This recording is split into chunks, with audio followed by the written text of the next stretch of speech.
Hello, hello, everybody. Welcome back to Game 2 of League of Legends vs. Nabi in the Recreational Games Industry Tournament. Studio, are you there, sir? Now, Back I am he is. here, and just a reminder, this is Lose Bracket. We do have Nabi down a game. League of Legends taking that game one quite convincingly. So, if Nabi loses this game, they're out of the Recreational. They're done. I believe they're the first team out of the Yes, Recreational. this They are is gone. the They are first just losers out of the bracket place. game. Meepo ban? Oh my goodness, are we banning out all the shenanigan heroes now? I think they're banning out heroes that Crispy wrote about in his post-mortem that he wrote before the match started. And then we have the Doom and Death Prophet on the back of that. And they get rid of the Omni Knight, although I doubt Crispy would have rolled it twice, but it's a good call either way. Just to get rid of it. That was, I mean, that was some crazy purification bombs.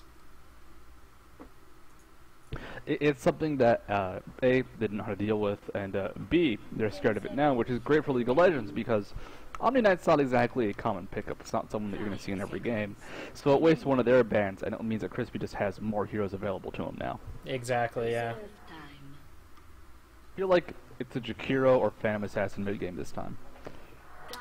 Warlock pickup. So Warlock is a good support. He has that great ulti that has a stun and, of course, brings in the demons, which do some decent right-click damage, but their real strength lies in the pseudo-radiance effect that emanates from them. And, of course, he could be a pain to lane against Flaming as well. Fist as well. Yes. That could be Riki. marketing first.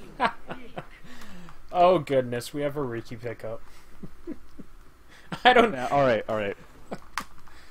This could be a bait. This could be Oh, a bait from boy. League of Legends. They could be trying to get them to pick something like...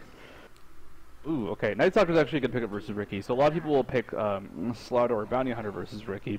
Slaughter himself, he's okay versus him, but it doesn't actually stop him. Like, you don't catch him out with those characters. You're not gonna see him unless he shows himself first. Mm-hmm. And actually... So, he can be annoying to lane against for those cases, but it's not exactly...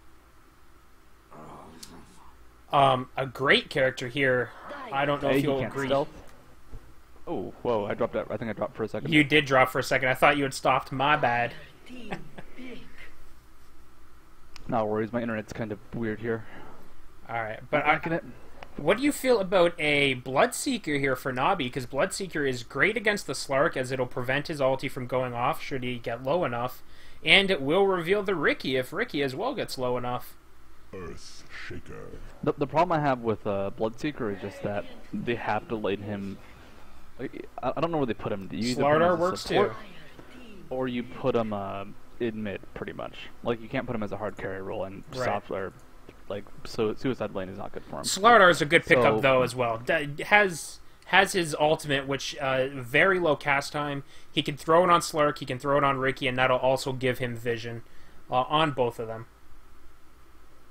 The problem with Slark is Oh my he doesn't God, reveal him League of during his Legends. Ultimate. Oh God.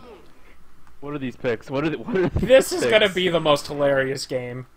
I'm almost sad they banned Meepo, because I feel like they would have picked Meepo too, and I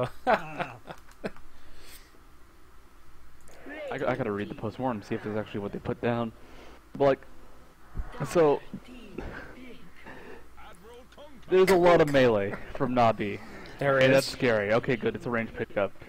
Like, the risk of just dying to the pickup. As for the rest of the lineup, my guess would be... in the off lane, Bloodseeker in some sort of odd jungle role, and then you put Kunkka in mid lane. And I think that's what will happen. It should work out decent.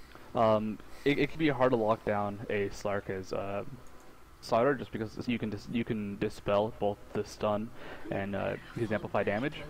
And Riki, I think Riki will actually do okay this game, even though he's against Slaughter, just because Slaughter, while he's good at countering Riki, they're probably going to try and keep him away for as long as possible, and then maybe use him, I'd say, like a lot of people do with Riki, aggressively ganking. They have a really good aggressive gank lineup, and it should be fun to watch this guy in action. Do you want to introduce Nabi this time? Yeah, sure. For Nabi, Repping the Slaughter, we got Dave, Shmed GG on the Lich. Warlock taking up the top lane, TC But a God. Timbersaw backing him up as well, being played by Science Crone, and last but not least, in the mid lane, Steven Strom on Twitter playing Night Stalker. Great name, great name. Go follow him on Twitter, guys. And for League of Legends, we have Crispy, I'm gonna pick Kunkka on the Kunkka. Matt Bodega is on the Riki. Earthshaker is Ruds. Slark is Pascal. And Bloodseeker is Reflexy, Mr. Adam and Eve. Alright. I'm trying to think about how any of these lanes work. They're very strange. Top lane, this is a bad lane. This is a terrible lane because it's 2 melees. And 2 melees is usually not that great as a duo lane. But more importantly, it's 2 switchy melees. Earthshaker himself doesn't have a lot of CC early. The Fissure is a good wall, but the disable's only 1 second. And as for Bloodseeker, he's jungling, I'm pretty sure, just based off his item build with a Quelling Blade and a Stout Shield. I would think he's not going to do anything for them. So he might hang around, try and hit level 2 or something, but it's going to be a jungling Bloodseeker, which I've seen before. It's not good, but it can work. It's not like a Enigma in terms of speed. No, it's definitely going to be a slow jungle for him, but it should work in the end. But it's definitely not a character you see too often in there, because he's just not fast like Enigma or Lycan or other common junglers would be. It's not fast nor reliable. He's actually going for an early pull. Okay, this makes a lot more sense. Just also play him kind of like a support right now, and then eventually you can transfer and start farming it up. But you can see that Matt Bodega already taken some damage. He's not going to have any fun in that top lane. Bottom lane, Sark is doing okay himself. He can kind of walk up, be aggressive. He's still squishy right now, but eventually once he hits level 6, he can try and sustain. But Slaughter will be annoying for that, but you can always dispel the amplified damage with Dark Pact. Now, one lane I do feel where League of Legends will be in favor here is the middle, because laning against Kunkka is a pain in the ass because of his Tidebringer.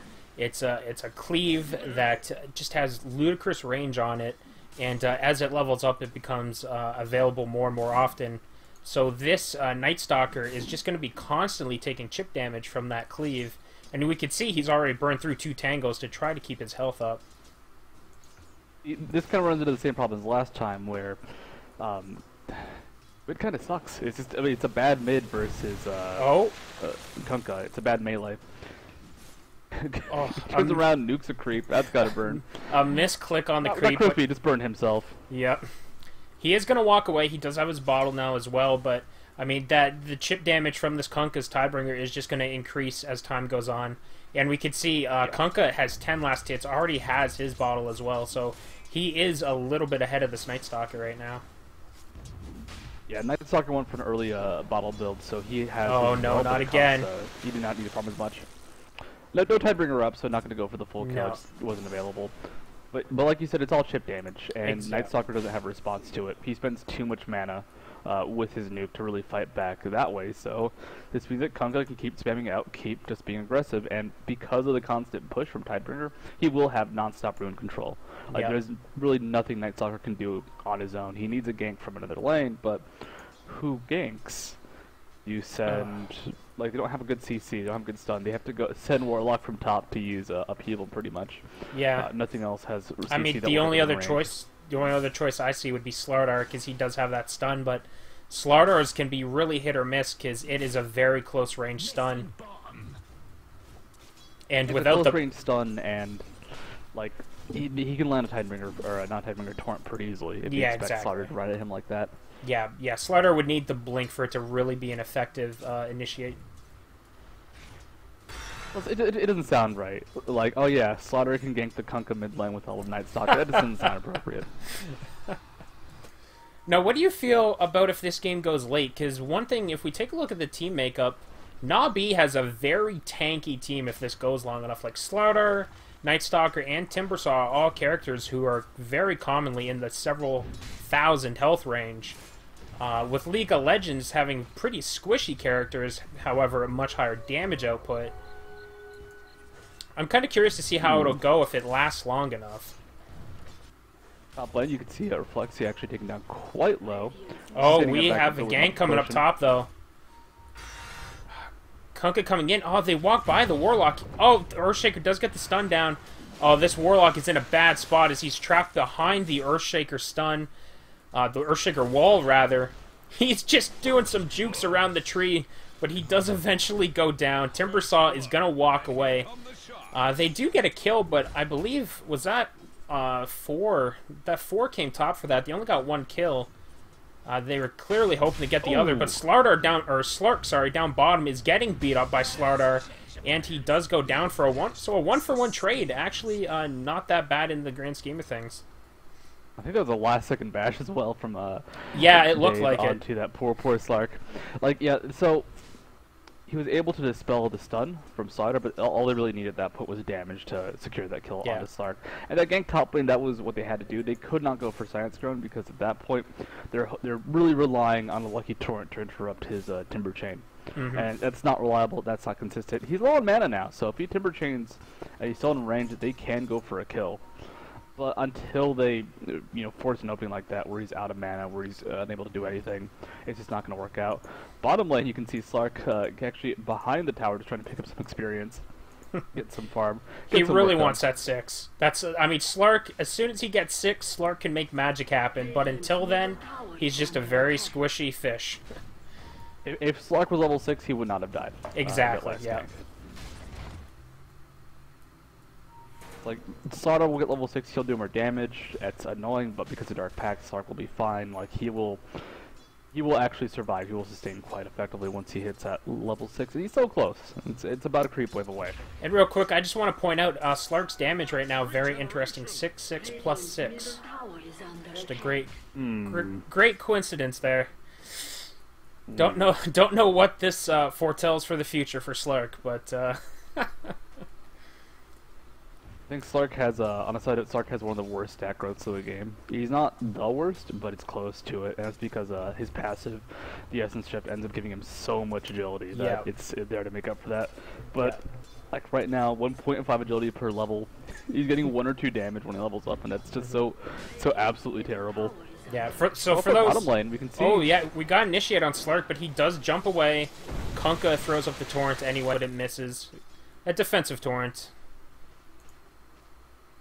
If it hits, then that's fine. If it misses, it means they backed off, so in the end, it works out either way. Space created. And now, Slark's going in. He gets the boat. pounce on Night Stalker, but I don't know...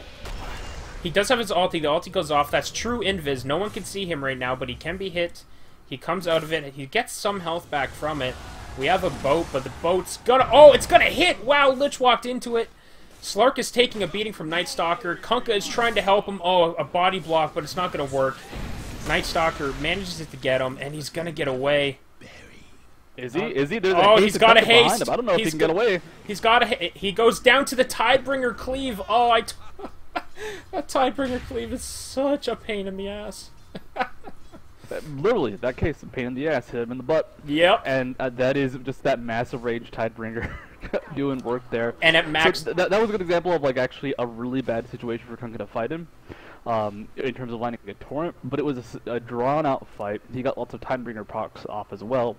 So Torrent wasn't useful in that fight. I think he might have connected it onto one person, but he got, I think, 3 or 4, maybe 5 Tidebringer procs for the duration of that fight. Exactly. And that is like the perfect Kunkka situation where, alright, I'm not landing my CC and nuke, but I'm landing just tons of auto attacks on everybody.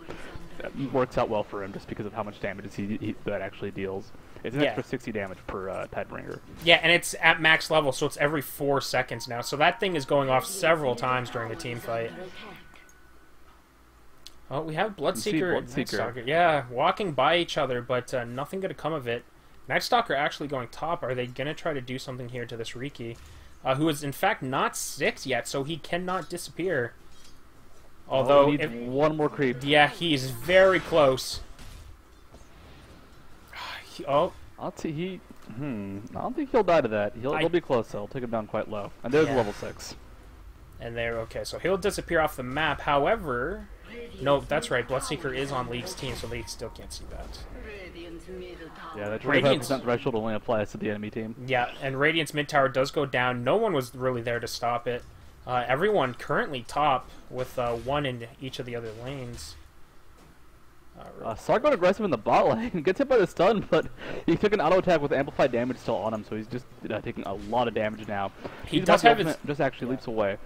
Yeah, he had the ulti the whole time, so there was no major threat, but if Slardar had managed to land a bash, that could have gone totally different. But top lane now, Earthshaker goes down, and oh, this Kunkka's Tidebringer just wailing on Night Stalker. He's going to get hit again.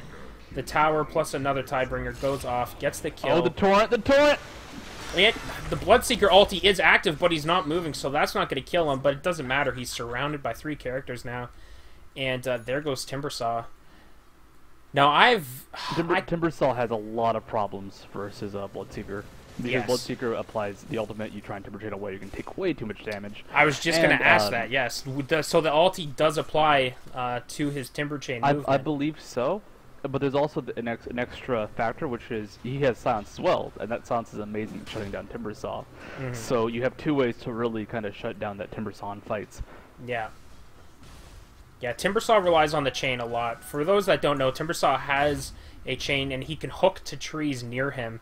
And that's a major part of his mobility and his damage, is moving between these trees using the chain.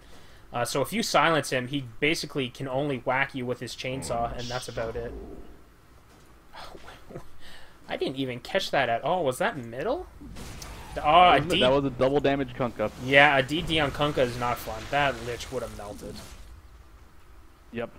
And he did. He did try and pop up the train frost, but just not enough, fortunately. Yeah. And right now Kunkka with a DD is doing a good 300 damage with a Tidebringer auto attack, which is a lot. That's a really large amount of damage for this early on in the game. Oh my god. For how consistently Night Stalker finding Bloodseeker up top, who was hiding behind a single tree, mind you. Earthshaker's ulti goes down. Night Stalker ulti turns it into night so he can run around faster. They're trying to get rid of this Bloodseeker. They should be able to catch him. No, someone has... Nope, he's going to get away because of the low health. And now Warlock is going to be picked off in the process. Oh, Warlock in a bad spot. And now they have to disengage, and I don't think they will actually get away. Because Bloodseeker, or Night Stalker, sorry, is so low that he's giving Bloodseeker his bonus move speed. Oh, a great Timber Chain. Oh, just enough. A great Kunkka Timber not to decide Chain. either for a torrent snipe. Yeah. I mean, like they did have Bloodseeker moving quickly, but Bloodseeker himself doesn't do that much damage right now, so it wasn't super dangerous. However, Bloodseeker also doesn't have the silence as well, so Blood Rage wasn't around or available to stop the Timber Chain from Timbersaw. But like overall, that was a pretty good example of how effective Rupture is going to be in these fights, because Night Stalker goes for that long sustained chase as you would normally expect.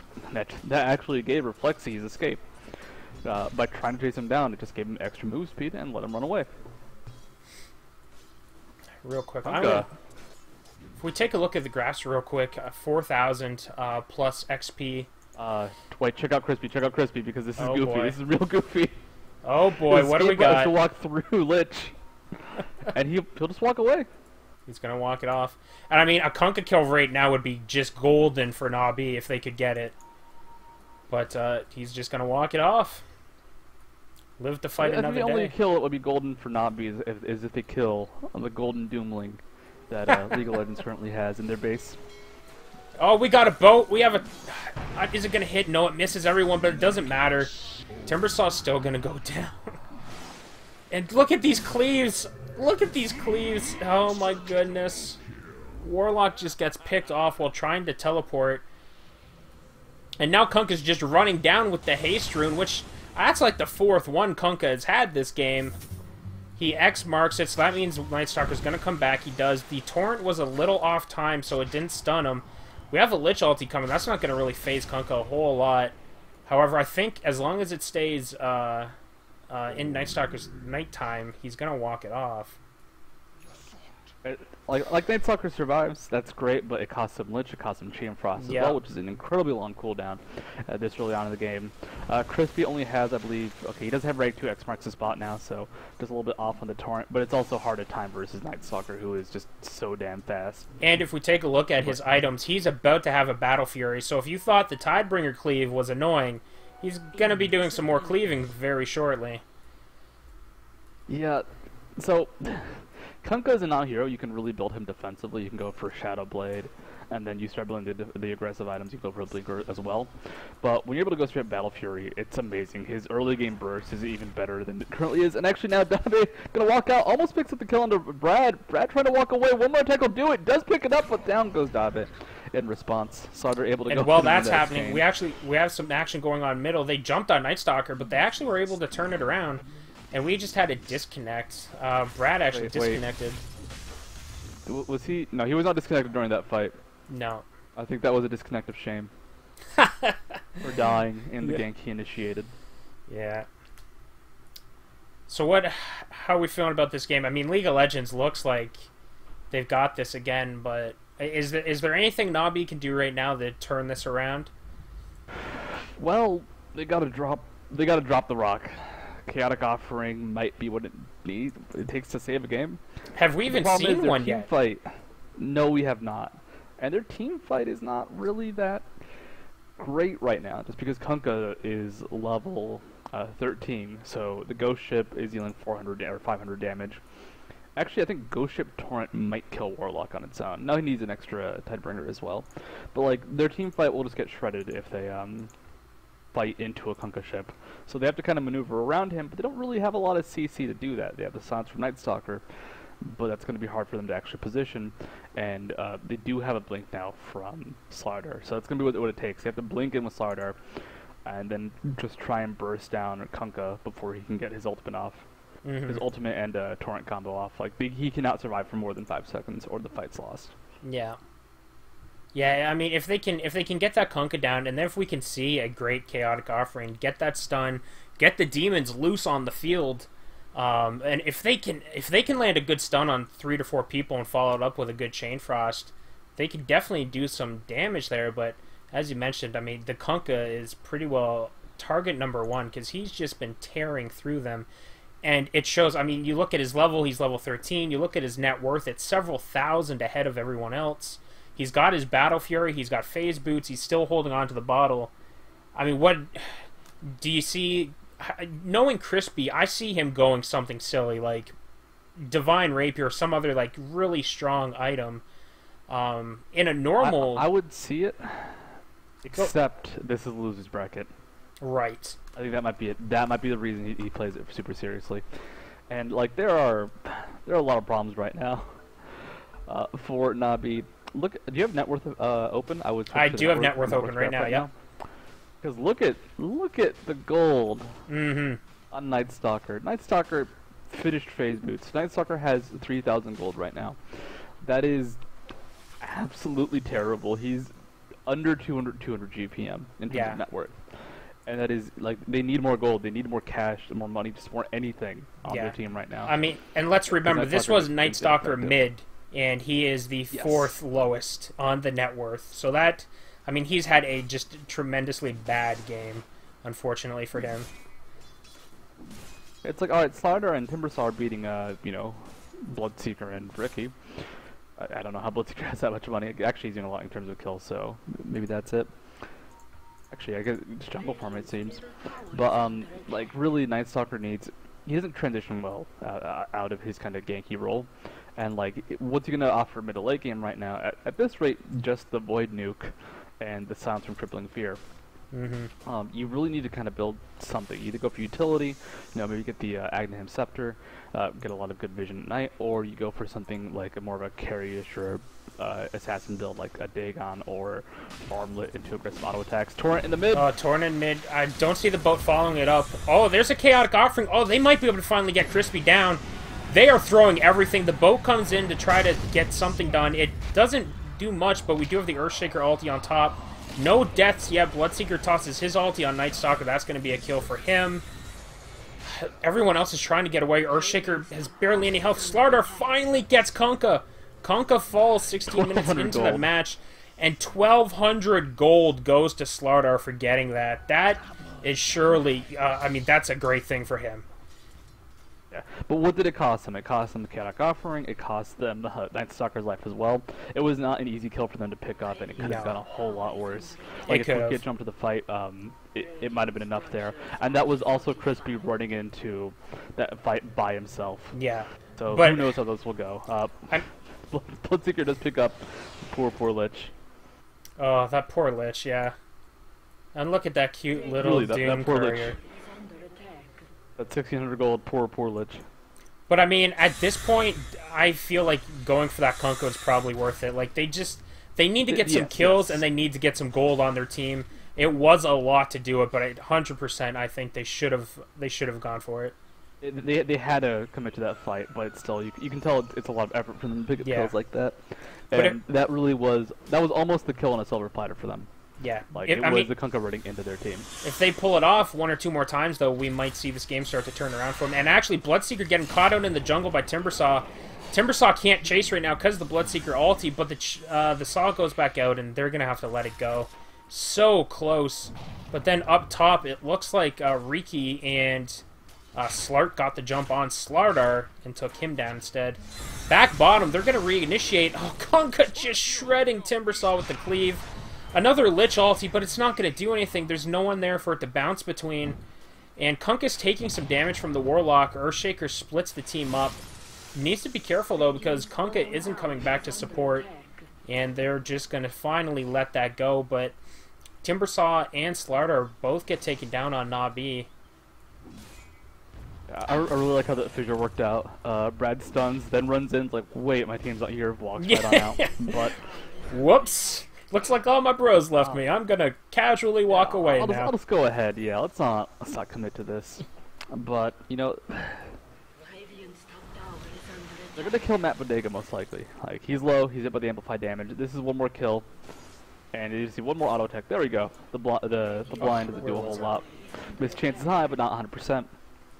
And like, they're picking up kills every now and then. The problem is they just have no map controls. Like, when they pick up a kill, it feels more like they're kind of locally walking into the kill more so than they're making something happen. It's I mean, like that's someone a perfect walks towards them rather than they walk towards someone. That's a perfect way to describe it. It just feels like they're bumping into them rather than seeking them out. And we have a my stun. God. We Oh my have God, this that's a combo bot lane. perfect setup. That's an absolutely perfect Oh my setup. God. I mean, wow, they vanished. They vanished from the game. Yeah, that was teamwork. That was the fissure into the torrent, into the boat. Great work from everyone involved, and of course, I think it was one Tidebringer attack to Yeah. actually secure that last kill. Yeah.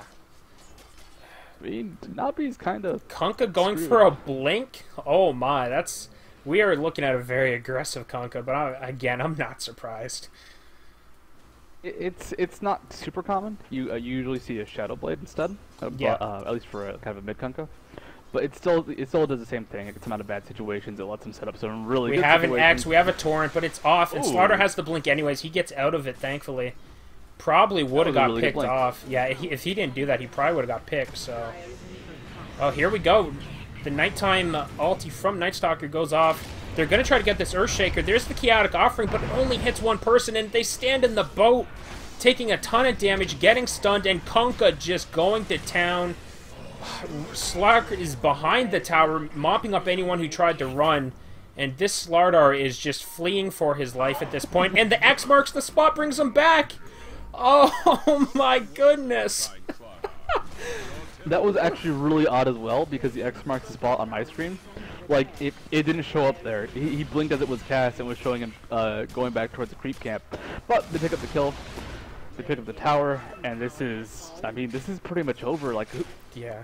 what did they get in the meantime? Science was actually going to die mid lane. They had him sword pushing. He's not going to get the tower. He's just going to get him some more gold himself. Yeah. Like, this is... I mean, not and good let's time to not GG. and let's not even discount the fact that not only is Kunkka a monster in fights, but he's pushing these lanes incredibly fast because he's cleaving so much damage. He clears the lane in one swing of his sword. I mean, at this point, Nabi isn't even going to be able to leave their base because they're going to have to deal with these constant creeps being shoved in by Kunkka. I see a double damage top lane. Is it going to go to Crispy? Yep, No. being protected.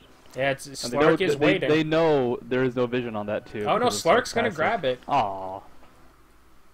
But I will point out real Aw. quick, not only is Kunkka's net worth almost double the next person, he's sitting on 3.3 thousand gold, and looks like he's going for the data list. I'm really hoping he gets a Divine Rapier, but it looks like he's playing the safe route, and he's gonna get some crit chance. A little See, the problem warning. with Divine is they have someone that can hold a Divine in Slaughter, and even kind of Night Stalker.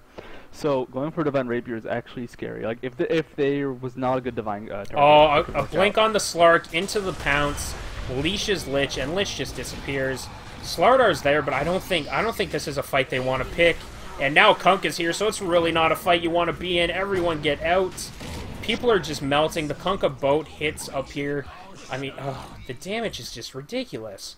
Warlock, I didn't even see Warlock Unstoppable, die. dominating. Oh, Timbersaw, you're in the wrong neighborhood, bro. I mean, that... Wow. They're just gonna call it. That's GG. That was a sub 20-minute win last time, I believe. Now 22 minutes in. Yeah. This game time took less than an hour. Yeah, both games, and that's it. So, thank you everyone for watching. Again, I'm Sean Sarius. I was casting with Mr. Studio. That was the first of the Losers Bracket series. Nabi is now out of the Recreational and League of Legends. Will live on to fight another day. I thank you guys for watching. There is another game ongoing on Recreational 2. But yeah, thank you again for watching, and see everyone next time.